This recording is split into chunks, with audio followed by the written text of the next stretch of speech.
Greetings and welcome to the Cerebral Women Art Talks podcast. I'm Phyllis Hollis, your host. As an extension of my Instagram page, Cerebral Women, this podcast offers insights into the visual art world. I interview artists, mainly artists of color and female artists, who will freely articulate what inspires their creativity. In addition, you'll hear interesting perspectives from dedicated art professionals who work with artists and the art institutions that feature them. I'm confident that collectively, these individuals will indeed stimulate your mind as they do our eyes. Please know these interviews are conducted in my Manhattan apartment, so please forgive the background sounds of city life. Welcome to the Cerebral Women Art Talks podcast. This episode features collector Demetrio D. Kerrison. Born in Harlem, New York, he now resides in Los Angeles. In 2001, after a visit to the Studio Museum of Harlem to view an exhibition titled Freestyle, curated by Thelma Golden and Christine Y. Kim, Dee decided to begin building an art collection with a particular focus on African Diasporic artists. Since then, Dee and his wife Gianna have built an eclectic contemporary art collection which foregrounds emerging and ultra-contemporary figurative painters. Abstract, sculpture, conceptual, drawings, and photographic works are also featured in the collection. They are active patrons and sit on many art-focused boards, both past and present, to include the William H. Johnson Foundation, the Mistake Room, the Noah Purifoy Foundation, Hammer Board Advisors, and the Mike Kelly Foundation. They are committed to supporting visual artists, working with them, mentoring them, and guiding them as they navigate the visual art world. Enjoy this episode featuring LA-based collector Demetrio D. Kerrison. Welcome, Dee, to my podcast. I am excited about our conversation. Thank you, Phyllis. I'm thrilled to be part of your project to document artists and participants in the art world. So when did you discover your interest in the visual arts? Wow, that's a terrific question. My interest in the visual arts started way back in my household. My dad was a collector of art, watches, and clothing, fashions. And then I was blessed to be born and raised in New York City, where the public schools routinely took us on class trips to some of the greatest museums in the world, to include the Met, MoMA, and the Museum of Natural History. So attending museums was part of my lifeblood, part of my maturation in a big city.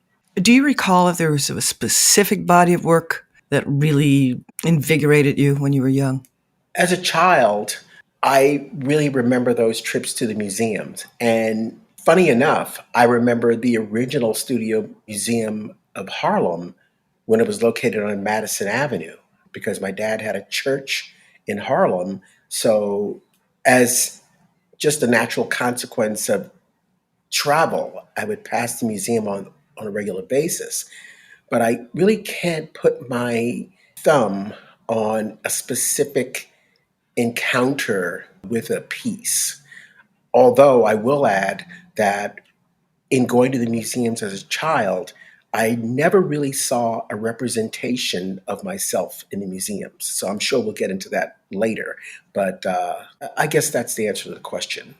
As a collector, how do you like to support artists? Well, me and my wife are collectors, but not just as a collector. And of course, we love to collect art, but we serve on a number of art boards and art organizations. But most importantly, we advise artists on conversations around a sustainable career. So it sort of transcends just being a patron of the arts. What we really want to do is get artists to realize that they have power.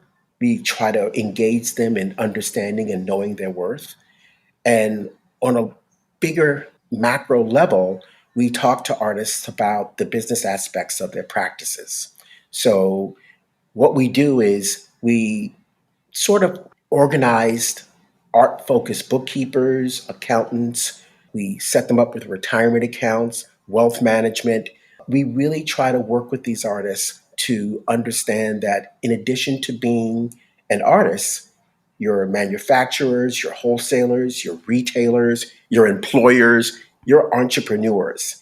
And funny enough, Derek Forjor, an artist that we really love and we consider a friend, has deemed my wife Gianna the money lady. And so she's the money lady to many artists. So as patrons, we sort of transcend just that single word as a patron or collector. We try to go beyond. So that leads me to this question. Do you consider art an asset class? Well, that's an interesting question. I've been in the financial services business my entire life. And back in the day, a gallerist would call me and say, listen, D, I think you should buy this artist because it's like a stock. And I would laugh because I'm thinking to myself, art is not a stock. It is not an asset class in the same way as a stock or a bond. However, let's fast forward. Indeed, in many ways, art is an asset class. But I hasten to add that when I buy art, I don't look at the so-called asset class aspect of it. And indeed, art, well, you have emerging and you have ultra-contemporary artists. The question is that an asset class yet? You have your Basquiat's, you have your Christopher Wool's. Well, I guess you could argue more that that's an asset class. So it's a tricky question, but is art an asset class? I don't know. It depends.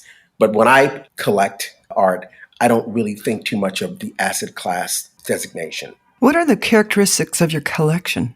Well, my collection is wide-ranging. It spans figurative painting to conceptual artists to sculpture, drawings. In fact, when I started collecting 20 some odd years ago, the focus was photography.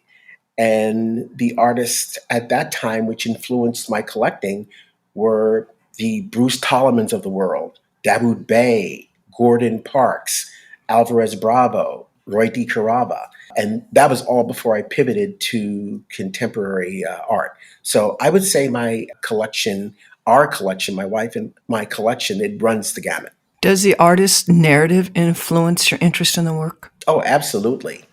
Absolutely. The narrative around Blackness and Black lives and Black experiences is really a major aspect of our collecting. And that is to say, our focus is artists of the African diaspora. Now, I will say that my collection is eclectic, but the focus are around narratives of the African diaspora. Do you feel Black art can be defined? Another interesting question. That's been a subject of a lot of discussion as of late. But I would say so-called Black art cannot be defined. And the reason for that is there's no monolithic concept of Blackness. I think when artists of color, makers, produce art, they're simply reflecting or showcasing the range, depth, and nuances of Black life. So what's Black art? I don't know. We do know there's a lot of it in your house, so. Well, yes, there is a lot of art that is made by artists who happen to be Black. But I'll recount an experience I had. I was at a gallery dinner. And funny enough, this was a gallery dinner for Sam Gilliam. He had just had a major show with David Kordansky where he had just signed. And I was sitting at a table with a bunch of major collectors.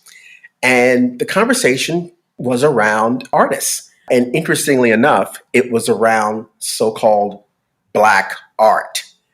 Well, things got kind of heated at the table because as we went around the table, the people at the table were sharing their collection. So when it got around to me, I said, well, I have an eclectic collection and my art is focused on artists of the African diaspora. So one woman yells out Black art. So it really took me back. And I said to the woman, so tell me, what is Black art? Can you define that for me? Well, she was put on her heels. Now, confidentially, this woman did not know that I had been to her home. And in her home, she was a major collector. She had all of the major, very successful Black artists of the time, to include Mark Bradford, Rashid Johnson, Kehinde Wiley, Chris O'Feely, you name it, it was in her home. So when I asked her the question about, well, exactly what is Black art, she couldn't respond. So I asked her, well, let me ask you, is Black art only art that's worth over $1 million? Well, she didn't like that, and she had to be quiet for the rest of the evening. But my point was, exactly what is Black art? What is women art? What is Native art? It's art that happens to be manufactured by a person of color, a person who's non-white. So I don't understand what this whole concept of so-called Black art is. And my point at that table was to show her, hey, listen, your home is full of Black artists who somehow, some way, you don't consider that Black art. Why is that? I know you're museum trustee. So this post-Black Lives Matters movement, do you feel the role of the museum trustee has changed? Have you witnessed change? That's a complicated question. And here's why. First of all, I feel the role of the Black trustee or Black board member is to amplify Black artists, amplify the Black influence in the arts, and to act as a change agent to institutions. And the reason for that is nationwide, artists of color, Black artists, represent still around 2% in museum collections domestically. Now, there are some museums that are doing a lot better than that. I will say that the Hammer Museum is really, really doing a great job to change that. But still, when you think about it, nationwide, artists of color, Black artists, represent 2% of museum collections. So I would say there's a book that I think is still relevant today. It's a book called or named Exhibiting Blackness by Dr. Bridget Cooks. She details the experience of Black artists in the institutional world. And it's a really sobering and sad expose of the experience of Black artists in our country. Her book was one of the reasons why I focused on artists of the African diaspora. So I want to change that. I want to see more artists of color in institutional collections where they belong and representing a wider audience. And as a trustee board member, I see that as my role. Can you repeat the name of the book and the year it was written? Yes, Exhibiting Blackness, African Americans and the American Art Museum by Dr. Bridget R. Cooks. The book was written 2011. What type of pleasure do you derive from collecting art? Do you get a rush every time you buy a new piece? I really do. Art is one of my many passions, and I have to say art is one of my primary passions. So whenever I meet a new artist, whenever I see a new work, I'm truly excited and I want to learn more about the work. I want to meet the artists.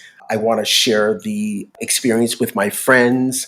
I want to build an ecosystem. So to answer your question, I'm really excited whenever I'm in the presence of art. And do you have work throughout your home, bathroom, kitchen? Phyllis, work is everywhere.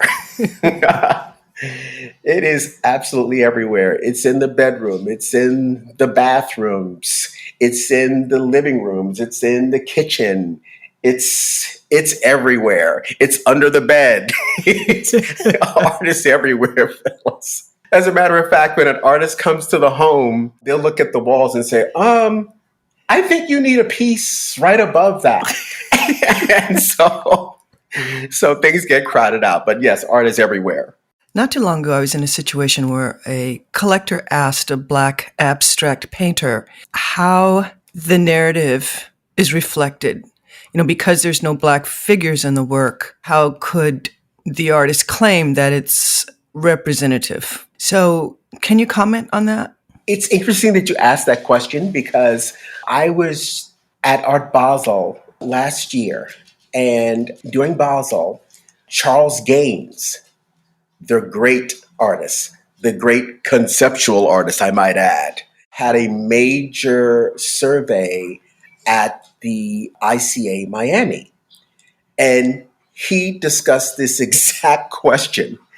And so I chuckle because in the beginning, Charles was not considered a artist because he didn't produce work in that so-called figurative vernacular.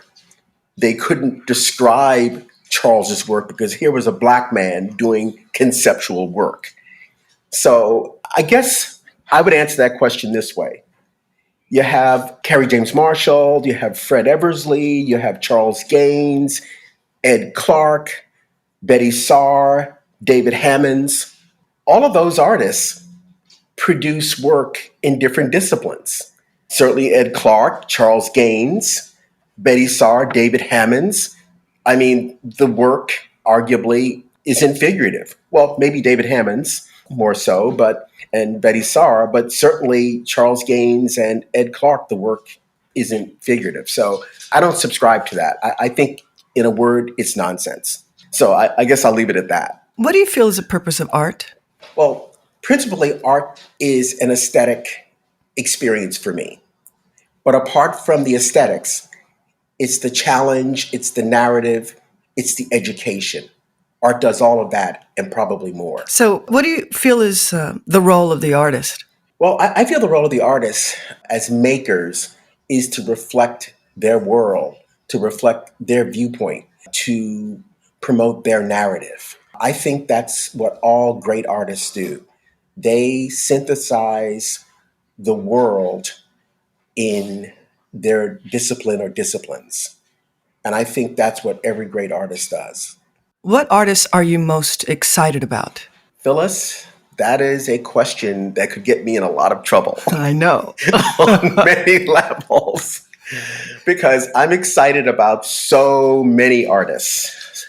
But just off the top of my head, I would say Kwesi Bachwe, a fabulous Ghanaian artist, April Bay, another amazing artist from the Caribbean, Kim Dakers, an amazing sculptor, Alterance Gumby, Anthony Akinbola, or Bumi, an amazing textile artist, Emmanuel Lord Snord Dessert, who was just in the Made in LA show hosted by The Hammer.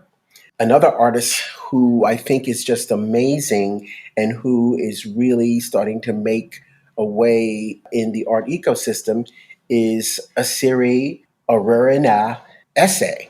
She's a Nigerian, London-born artist who resides in Amsterdam. But the through line of all of these artists is that they all showcase the depth and the nuances of the Black experience through different mediums and disciplines, whether it's painting, sculpture, textiles, gemstones, figurative, or conceptual. Are there current trends in the art world that you find promising, disturbing? Well, I have to tell you that as I collect, I don't think of trends. And I know this is a big question because the question as of late, especially in the last year or so, has been, oh, figuration is dead. It was a hot trend and now it's gone. And again, when I think deeply around it, again, I have to think of these Black artists, Kerry James Marshall, Fred Eversley, Charles Gaines, Ed Clark, Betty Saar, David Hammonds. These are all artists who, through 40, 50 years of making art, have arguably been through every trend or market excitement that you could think of. but they're all great artists. Some of them just got their flowers in the last 5 to 10 years, but all of them have been making art for 40, 50 years or more. And trends notwithstanding, they're great artists. So I guess I could leave it at that. So, how do you find artists? Phyllis, that's another great question. And I could go on for hours about how I find artists, but let me synthesize it. It's all about relationships, relationships, relationships, curiosity, energy, and serendipity. I have to say, I've been blessed to be part of an art ecosystem which has led me to many artist discoveries and really enriched my life. And because I have these friendships with some of the top art collectors and professionals in the world, I've been able to acquire very early some really terrific artists. And again, it's all about relationships. So to give you an example, a friend of mine, a major Seattle art collector, called me up one afternoon and asked me what I was doing. And I said, well, I'm just getting ready to run the beach in Orange County. He said, well, listen, what you need to do is cancel that beach run, get into your car, and drive to LA to Roberts Projects. And again, I live 50 miles south of Los Angeles, and I need you to buy this artist. So I'm like, okay, this guy's really influential. He's a good friend of mine, a major collector. So I listen. So I'm curious. I'm energetic. I jump in my car and drive 50 miles to Roberts Projects. When I get there, Bennett, the owner and director, shows me 4 artworks. These 4 artworks happen to be by Amawako Biafo, and this was in 2019, and the rest was history. I bought a work, never heard of the artist, and that's just one example of how relationships and friendships and sharing are crucial to, being exposed to some amazing artists. And then I could go on. I have amazing gallery owners like Rick Garzin, who, while on a studio visit in New York City, introduced me to Kennedy Yanko and Devin B. Johnson. Every other week when Beth DeWoody is in town, we go art shopping, looking at artists, going to studio visits. And I can go on and on and on about the relationships that have led me to many amazing artists and opportunities. My good friend, Dr. Joy Simmons, other great friends, Arthur Lewis and Hao Wynn. All of these folks are amazing collectors, and all of them share their experiences, which lead me to share my experiences whenever I meet new artists. You're also willing to take the risk and invest in the artists. Absolutely, Phyllis. Again, I have a discipline, and a lot of my friends laugh, but my discipline is to focus, support, and collect very early emerging and so-called ultra-contemporary artists, way before they get to the Kordanskys and the Hausers and the Gagosians. That is my joy. And I might add, that's the joy of the folks that are in my art ecosystem, to find these artists early. And that has led to some amazing discoveries. Kentura Davis, Kalita Rawls, Diedrich Brackens, Mario Joyce. Phyllis, I can go on and on and on of the very many artists that me and the friends in my art world have identified and collected and supported very early on. That is part of the discipline, part of the fun of being an early collector. So this has been a great interview, very inspirational. This is our final question. What is your role as a collector of fine art? Well, Phyllis, I think my role is to wear many hats. I think we already discussed, that of collector. Me and my wife, we're collectors. We've been collectors for many, many years. Patrons, we're on also quite a few boards. I'm on the board of advisors at the Hammer. My wife is on the Mike Kelly Foundation. I'm involved as a board member with the Noah Purifoy Foundation. So there's that. But I think the biggest part of my role as a collector is to uplift and educate young artists. And they don't have to be young, they could be young, they could be mid-career. And that's where I get back to talking to artists about having a sustainable career. And that gets back to where I come from. I've been in the business world all my life, and I've learned many lessons. And I feel it's incumbent upon me to share these lessons with young collectors, especially who, when they're in school or when they join a gallery, many times the financial piece, the business aspect of their careers is not discussed. So I really feel it's incumbent upon me to go one step further, apart from being a collector, apart from being a patron, and sharing what I've learned, what I've experienced with them, the artists, so that they can have long, sustainable careers. And apart from just selling art, they can really organize their lives so that their lives are more meaningful, especially from a financial viewpoint. Well, thank you for being an outstanding patron of the arts and a supporter of artists. And I really appreciate your time today. Thank you, Phyllis. It was absolute joy. Thank you for listening to Cerebral Women Art Talks podcast. For additional content, please visit cerebralwomen.com and be sure to follow Cerebral Women on Instagram.